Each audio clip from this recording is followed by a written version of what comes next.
សួស្តីអ្នកទាំងអស់គ្នាខ្ញុំបានត្រឡប់មកជាមួយអ្នកទាំងអស់គ្នាវិញហើយមានបញ្ហាធ្ងន់ធ្ងរណាស់មួយដែលត្រូវប្រកាសភ្លាមថ្ងៃនេះយើងនឹងបង្ហាញមុខអប្រិតជនដ៏អស្ចារ្យម្នាក់គាត់មិនមែនជាអ្នកមានជំងឺធាត់ឬស្ករពណ៌ទេប៉ុន្តែគាត់ជាអ្នកមានប្រាជ្ញាឆ្លាតវៃដែលលាក់ខ្លួនក្នុងពិភពអាហារូបត្ថម្ភផ្លាញ់ជ្រូកនិងស្ករពណ៌ស្គ្រាន់តែជាអ្នកបម្រើតូចប៉ុណ្ណោះសត្រូវពិតប្រាកដមែនទៀតគួរឲ្យភ័យខ្លាចជាងនេះទៀតឧក្រិដ្ឋជនសំខាន់គឺជាអ្នកប៉ុនប៉ងបន្លំក្នុងការបរិភោគនិងជ្រើសរើសអាហារប៉ុន្តែពេលចូលទៅក្នុងរាងកាយវិញវាប្រែក្លាយជាស្ករនៅក្នុងឈាមលឿនជាងយន្តហោះហោះឡើងផងទាំងលឿនជាងពេលអ្នកផឹកស្ករត្រាំងផងខ្ញុំកំពុងនិយាយអំពីស្ពាន់ស្រូវដែលត្រូវបានសម្អាតម្សៅស្រូវសាលីទាំងមូលដូចជាអង្ករសម្រូបពាក់ម៉ាស់ដូចជានំសាំងវេចសាច់ដែលមានជាតិសរសៃការពារវាត្រូវបានរំលាយយឺតស្ករក្នុងឈាមកើនឡើងបន្តិចម្ដងមានវប្បធម៌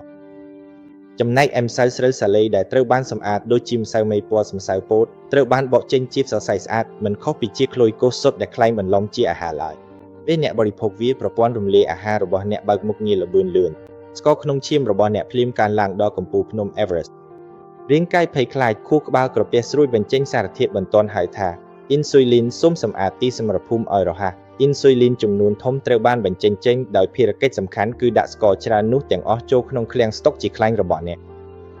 អ្វីដែលចម្លែកបំផុតគឺមួយក្នុងចំណោមទម្រង់ពេញនិយមរបស់វាគឺ maltodextrin វាជាសារធាតុបំពេញក្នុងទឹកដោះគោម្សៅភេសជ្ជៈកីឡាឬទឹកសាឡាត maltodextrin មានសន្ទុះស្ករក្នុងឈាមខ្ពស់ជាងស្ករធម្មតាទៀតប៉ុន្តែវាមិនផ្អែមសោះទេ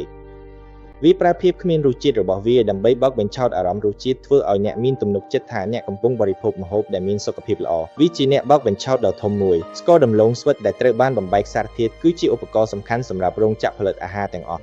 អ្នកផលិតគោរពវាព្រោះវាធូរថ្លៃងាយស្រួលរក្សាទុកងាយបំលែងទ្រង់ទ្រាយហើយសំខាន់ជាងគេវាជួយបង្កើនបរិមាណផលិតផលឲ្យកើនឡើងយ៉ាងច្រើនដោយនាំឲ្យទទួលបានប្រាក់ចំណេញយ៉ាងខ្លាំង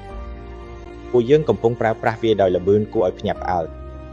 ចំនួន90គីឡូក្រាមក្នុងមួយឆ្នាំមិនមែនជារឿងសំណាយទេ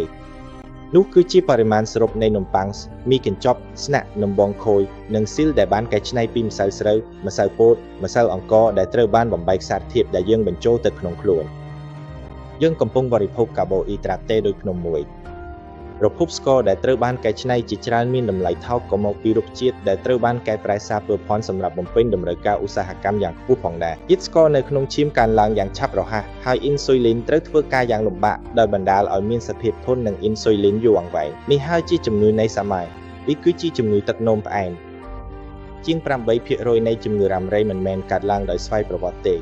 ជំងឺទឹកនោមផ្អែមប្រភេទទី2ជំងឺបេះដូងសម្ពាធឈាមខ្ពស់ជំងឺធាត់អល់ទាំងអស់គឺជាលទ្ធផលវាជាខ្សែសង្វាក់នៃការដែលរាងកាយត្រូវបានផ្ទុកលើសដោយស្ករនិងសារធាតុបំប៉នកែច្នៃអស់រយៈពេលជាច្រើនទសវត្សរ៍វាមិនត្រឹមតែធ្វើឲ្យអ្នកធាត់ទេវានៅធ្វើឲ្យមានសភាពអត់ស្រួលរ៉ាំរ៉ៃក្នុងរាងកាយដែលបន្តិចបន្តួចបំផ្លាញសរីរាង្គខាងក្នុងទាំងអស់ដូច្នេះតើយើងត្រូវធ្វើដូចម្តេចដើម្បីឈ្នះឧក្រិដ្ឋជនដ៏អស្ចារ្យនេះអ្នកត្រូវតែធ្វើជាឧត្តម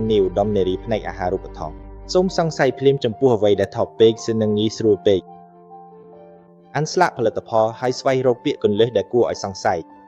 maltodextrin ម្សៅសាលីដែលបានសម្អាតនិងម្សៅពោតនេះក៏ជាមូលហេតុដែលអាហាររបបដូចជា keto មានប្រសិទ្ធភាពផងដែរ keto មិនមែនគ្រាន់តែបរិភោគខ្លាញ់ច្រើនទេប៉ុន្តែជាសង្គ្រាមពេញលេញដើម្បីកាត់បន្ថយប្រភពថាមពលរហ័សនិងទូលំទូលាយពីអាហារដែលមានសារធាតុស្ករដែលបានសម្អាតពេលធ្វើបែបនោះរាងកាយនឹងត្រូវបង្ខំឲ្យដុសខ្លាញ់បង្កើតឡើងវិញនូវភាពប្រតិបត្តិការរបស់អ៊ីនស៊ុយលីននិងកាត់បន្ថយការរលាកដោយធម្មជាតិសូមជំនួសនំប៉័ងស្ដោយមិត្តល្អដូចជាពងមាន់សាច់សាឡម៉ុននិងបន្លែបៃតងនោះហើយជាប្រភពថាមពលដែលមានស្ថិរភាពនិងគុណភាពខ្ពស់សូមចងចាំអ្នកមិនអាចយកឈ្នះសត្រូវបានទេប្រសិនបើអ្នកមិនស្គាល់មុខវា